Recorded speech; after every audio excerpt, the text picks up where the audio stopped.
Tommy was born about 300 kilometres southwest of Docker River. It's on the border of Western Australia and approximately 250 kilometres west of Ayers Rock, Uluru. Tommy painted Ayers Rock and he drew quite a few dots, like tracks, over the top of Uluru and around and back over the top. And when I asked him what they were, the white dots, and why he put them on, he said they were the tracks of his ancestors that roamed the lands and forever remain as spiritual beings around the rock. The modern Aboriginal art movement started painting on canvas in 1971.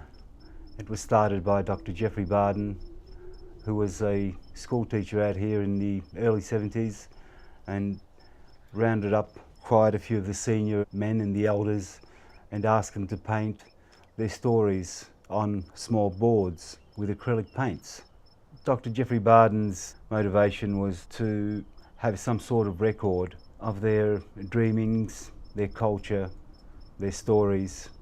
He had a deeper understanding than most people at that time of the depth of the Aboriginal culture.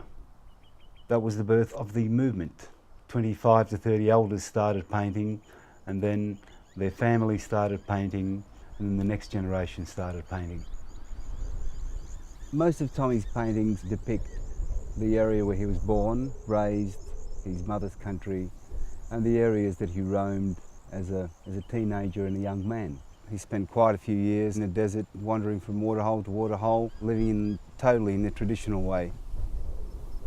He grew up south of Docker River, was present with the first missionaries in the late 30s, early 40s, came into Ernabella, and then was taken by his relatives to become a man, to be initiated into the tribal group, and did not go back there again.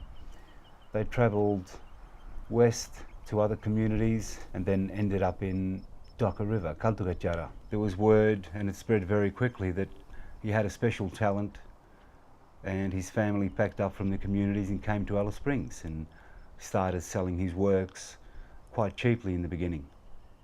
Tommy broke the all-time record for a living Aboriginal artist, which was a painting called Watijata, and that fetched $240,000.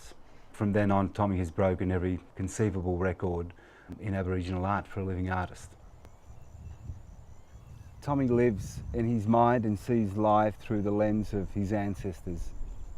He paints so that the young people remember the stories and remember the land, so they can learn of their ancestors and the dreamings, and to carry it on so it will not be forgotten.